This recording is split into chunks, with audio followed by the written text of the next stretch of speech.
Hello friends, जय माता दी। कैसे हो आप सब लोग? आई होप बहुत अच्छे होंगे और मैं भी बहुत अच्छी हूँ। तो आप सबको नवरात्रि की ढेर सारी शुभकामनाएं। जैसे कि आप सबको पता है कि आज है नवरात्रि का 7वां दिन। आज है नवरात्रि की षष्ठी। तो आप सबको मैं ऐसे कुछ वृक्षों के बारे में बताने वाली हूँ जिसको छूने मात्र से आपके सारे कष्ट, दुख, दरिद्र सब दूर होने वाले हैं। जैसे कि आप सबको पता है कि इस बार की शारदीय नवरात्रि में माँ दुर्गा हाथी पर सवार होकर आई हैं सबके दुख, दरिद्र, कष्ट को दूर करने। तो मैंने अपने गुरुजनों से और अपने पूर्वजनों से, अपने गुरुजनों से, अपने बड़े बुजुर्गों से जो सीखा है वही सब मैं आपको अपने चैनल पर बताने की कोशिश करती हूँ। मैं चाहती हूँ कि दुनिया में जागरूकता बनी रहे, श्रद्धा भावना बनी रहे। किसी भी प्रकार से किसी भी चीज़ को ठेस पहुंचाने का मेरा कोई उद्देश्य नहीं होता है। मुझे जो नॉलेज होती है वो मैं आप लोगों को बताने की कोशिश करती हूँ, क्योंकि आजकल का ज़माना ऐसा है कि किसी के पास इतना टाइम नहीं, कोई किसी को अपना इतना टाइम दे सके। तो हर कोई परेशान रहता है। तो क्या पता मेरी किसी वीडियो से किसी को कुछ अच्छा सीखने को मिल जाए, किसी को भला हो जाए, इसलिए मैं ये वीडियो बनाती हूँ। तो फ्रेंड्स, आपने शायद आप में से बहुत सारे लोगों को इस चीज़ों के बारे में पता होगा, बहुत सारे लोगों को नहीं पता होगा। बातें बहुत कॉमन से हैं, पर हैं बहुत कमाल की चीज़ जिससे आपके जीवन बदल सकता है।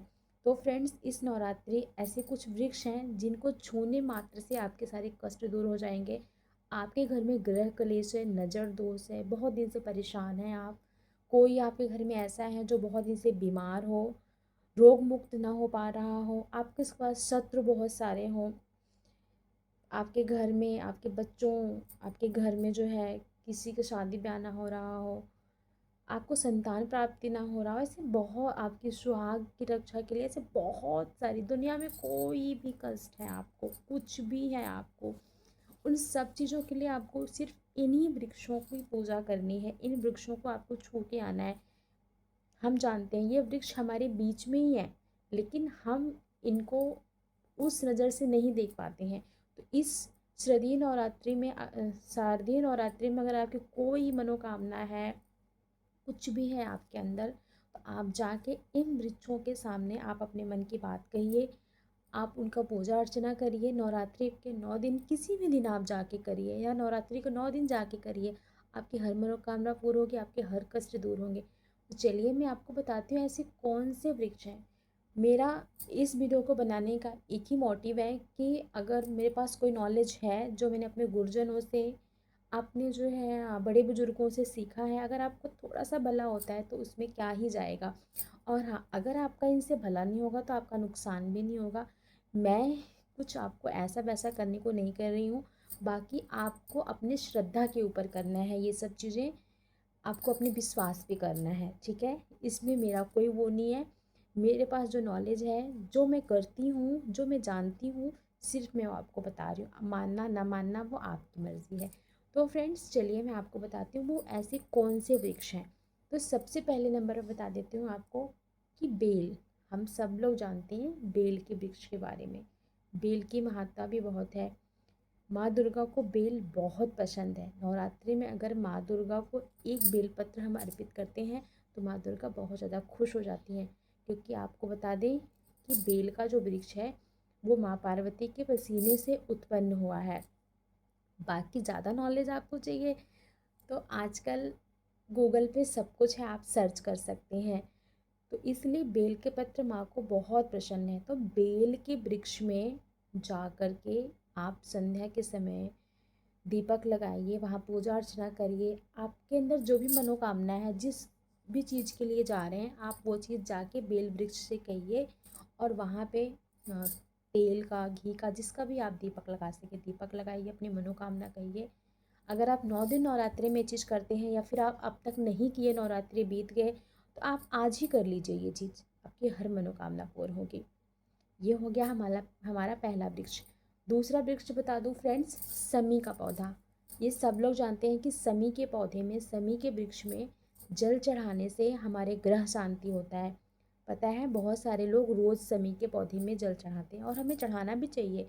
समी के पौधे में जल चढ़ाने से हमारे ग्रह क्लेश तो हटते ही हैं, हमारे ऊपर आने वाली आपदा विपदा सब दूर हो जाती है। समी के पौधे में इतनी शक्ति होती है। तो फ्रेंड्स, अगर कोई इंसान काफ़ी दिन से बीमार हो, रोग मुक्त ना हो पा रहा हो, कष्ट में हो, तो उसके लिए खास उपाय है समी के पौधे के लिए कि समी के पौधे में उसे सिंदूर लेना है और अपने सर के ऊपर से इस तरीके से 7 बार उबार लेना है और समी के वृक्ष में उसे डाल देना है। अगर वो ऐसा करता है तो उसकी हर ग्रह शांति तो होगी ही, कोई भी बीमारी है उससे उसको छुटकारा ज़रूर मिलेगा। समी का पौधा होता ही इन्हीं सब चीज़ों के लिए है। और हाँ, अगर आपने इस 9 दिन नवरात्रि में नहीं किया तो आप सप्तमी, अष्टमी, नवमी, दसवीं इन दिनों में आप ज़रूर करिए इन चीज़ों को। और समी के पौधे में तो आप रोज़ जल चढ़ाया करें, जिससे आपके घर में ग्रह कलेश सब कष्ट सब दूर होगा और सुख शांति होगी आपके जीवन में। हर आपदा से आप बचे रहेंगे। तो ये हो गया। और तीसरा पौधा फ्रेंड्स, वट वृक्ष। वट वृक्ष का पौधा होता है फ्रेंड्स, वट वृक्ष का पौधा जिसमें वट सावित्री का व्रत भी करते हैं।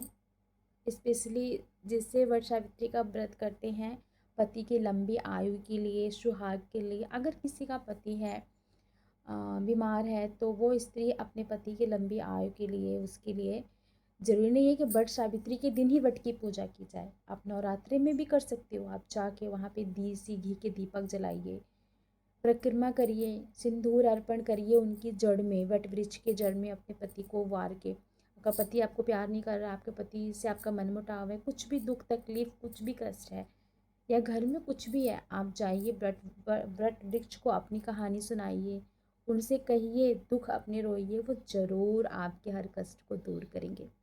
ठीक है। एक होता है पारिग्री का पेड़, उसमें भी हमें पूजा करनी चाहिए, वो भी हमारे आसपास ही होता है। और यहाँ पे तीसरा, यहाँ पे चौथा चौथा चौथा पेड़ जो है फ्रेंड्स, जो मैं आपको बता दूँ, आम का बहुत शुभ माना जाता है। आम का पेड़ बहुत, हम कोई भी शुभ कार्य करते हैं, अगर हम घर भी नया बनाते हैं, हम कुछ भी शुभ कार्य करते हैं, कोई पूजा पाठ करते हैं, आम के पल्लो लगा दो, घर में आम के बंदरवार बना के लगा दो, इतना शुभ होता है। और माँ दुर्गा को तो बहुत पसंद है ये जो है आम के पत्ते। तो आम के वृक्ष में हमें जाके देसी घी के दीपक लगाने चाहिए, आम के वृक्ष की पूजा करनी चाहिए। आप किसी भी टाइम कर सकते हैं, सुबह कर सकते हैं, शाम को कर सकते हैं, रात को कर सकते हैं, किसी भी टाइम कर सकते हैं। आम के वृक्ष की परिक्रमा करिए, फूल चढ़ाइए, दीपक जाके लगाइए और वहाँ पे अपने सारे दुख दर्द कहिए। और आम के वृक्ष को आप, माँ दुर्गा आम के वृक्ष को जो है आपको इस तरीके से पकड़ के, इस तरीके से उन्हें गले लगा के अपने कष्ट को रोना है वहाँ पे। आपका 100% तो नहीं कह सकती, आप अपनी श्रद्धा के हिसाब से करिएगा, तो आपका कष्ट जरूर दूर होगा। अगर नहीं दूर होगा तो आपको कोई कष्ट भी नहीं होगा इन सब चीज़ों से। बाकी आपको अपनी श्रद्धा के ऊपर करनी है। और आम के वृक्ष, जब आप नवरात्रि में 9 दिन का व्रत रखते हैं तो आम के पत्तों की बंदरवार बना के अपने मंदिर में लगाइए, अपने घर में लगाइए। हम दिवाली वगैरह पे तो लगाते हैं, नवरात्रि में भी लगाइए। आम के पत्ते का कलश तो हम रखते ही हैं, तो आम का पत्ता बहुत शुभ माना जाता है और माँ दुर्गा को तो बहुत ज़्यादा पसंद है। और और पांचवा पौधा है फ्रेंड्स, केले का पौधा। केले के पौधे में अगर किसी की शादी नहीं हो रही है, किसी भी कन्या की शादी नहीं हो रही है, तो वैसे आम के पौधे जो हैं वो माँ दुर्गा को बहुत पसंद है। आम के पौधे से माँ दुर्गा का पंडाल लगाया जाता है, माँ दुर्गा के पंडाल में सजाया जाता है आम के पत्तों को। आम के पत्तों से माँ की जो है पंडाल की डेकोरेशन की जाती है, माँ के मंदिर में उन्हें गाड़ा जाता है। आम के पत्ते, केले के पत्ते माँ को बहुत प्रसन्न है, बहुत ज़्यादा माँ को अगर आप अर्पित करते हैं केले के पत्तों से, माँ के पंडाल के साथ सजा करते हैं। नवरात्रि में स्पेशली केले के पौधे को अपने मंदिर के पास, अपने पंडाल में, आप अपने पूजा घर में रखते हैं। पूजा घर में तो नहीं रख सकते, अपने घर में मतलब घर के बाहर जहाँ भी हम लगाते हैं केले का पौधा, आप वहाँ रखते हैं, उसकी पूजा करते हैं 9 दिन मन तन धन से। उसके नीचे घी का दीपक लगाते हैं, भोग प्रसाद चढ़ाते हैं। तो आपके कष्ट दूर होंगे, आपके पति के ऊपर के कष्ट दूर होंगे। कोई कुंवारी कन्या ऐसा करती है तो इसकी शादी अच्छी जल्दी हो जाएगी, मनचाहा वर मिलेगा उसे, बहुत सारे फायदे हैं। अगर किसी के पास संतान नहीं है तो वैसे तो नवरात्रि में भी आप ये चीज़ कर सकते हो, लेकिन मैं कहूँगी जो बृहस्पतिवार का दिन होता है, वीरवार का दिन, अगर किसी की शादी नहीं हो रही है, किसी कन्या की शादी नहीं हो रही है, या किसी को शादी हो गई है, किसी स्त्री को बच्चा नहीं हो रहा है, किसी का पति बहुत दिन से दुख है, बीमार है, तो आप जो है केले के पौधे की पूजा करिए, बृहस्पति देव की पूजा करिए, बृहस्पति देव का व्रत रखिए, उनकी कथा कहिए शाम को, और सुबह उनका पूजा अर्चना करिए, उनकी कथा पढ़िए, शाम को पूजा अर्चना करिए, कथा पढ़िए, शाम को दिन सूरज ढलने से पहले उनकी पूजा कर लीजिए। कुछ मीठा भोजन खाइए, पूड़ी पराठे दही, कुछ भी, नमक नहीं खाना है आपको, एक टाइम भोजन करना है, एक टाइम आपको फलाहारी रखना है, बिना नमक के व्रत रखने हैं आपको। मीठा कुछ भी खा सकते हैं, पर अनाज आपको एक ही खाना है, खीर खाना है तो खीर खाना है, वैसे ही पीला खाना खाना होता है। आप कुछ हल्दी डालकर आटा गूंद करके आप उसका पराठा दही खा सकते हैं, ऐसा कुछ आप देख लीजिए, मीठा भोजन करिए। और केले के पेड़ में चना और गुड़, चना दाल और गुड़ अर्पित करिए, पीले वस्त्र पहनिए, पीले फूल चढ़ाइए, पीले मिठाई चढ़ाइए, सब कुछ चढ़ा के बृहस्पति देव की पूजा करिए। आप जितने दिन आप जितने बृहस्पति देव की आप पूजा कर सकते हैं, मन्नत मांग लीजिए, करिए। और जो है केले के पेड़ में तो हमें हमेशा जल चढ़ाना चाहिए, तुलसी के पौधों में, केले के पौधों में, समी के पौधों में, इन सब पौधों में, और नीम के पौधों में, इन सब पौधों में हमें रोज़ जल चढ़ाना चाहिए, जिनसे हम रोग मुक्त कष्ट मुक्त, सब चीज़ों से हमें हमारा कष्ट दूर होता है, सब चीज़ों में हम अच्छे होते हैं अगर इन पौधों में हम जल चढ़ाते हैं रोज़। सूर्य देव, इन सबको रोज़ जल अर्पित करना चाहिए हमें। और हमारा अगला पौधा है फ्रेंड्स, नीम का पौधा। नीम तो माँ को इतना ज़्यादा पसंद है, इतना ज़्यादा पसंद है, नीम के वृक्ष में माँ स्वयं निवास करती हैं। नीम के पत्ते माँ के मंदिर में हमें 9 दिन रखने चाहिए। नीम के पत्तों से नहाने से हम रोग मुक्त होते हैं, बहुत सारे रोगों से हमारा कष्ट, एक औषधि के रूप में भी हम नीम को यूज़ करते हैं। नीम के पेड़ के नीचे हमें जो है रोज़ पूजा करनी चाहिए, वहाँ पे लोटे में अक्षत डालो, फूल डालो, और नीम के पौधे में वो जल चढ़ाओ, रोज़ चढ़ाओ, रोज़ सुबह, शाम को नहीं, रोज़ सुबह चढ़ाओ।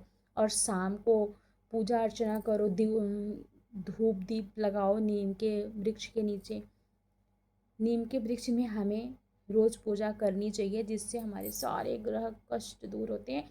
और 9 दिन नवरात्रि में तो नीम के वृक्ष की हमें ज़रूर पूजा करनी चाहिए, उनको जाके छूना चाहिए, उनको प्रणाम करना चाहिए, उनकी पूजा स्पेशली अगर आप पूरे साल में कभी नहीं करे हैं तो 9 दिन स्पेशली नवरात्रि में आप ये काम ज़रूर करिए इन वृक्षों के साथ। लेकिन अगर आपके बहुत सारे दिन निकल गए नवरात्रि के, आपने अब तक नहीं किया, तो अब जो दिन बचे हैं आप उनमें करिए।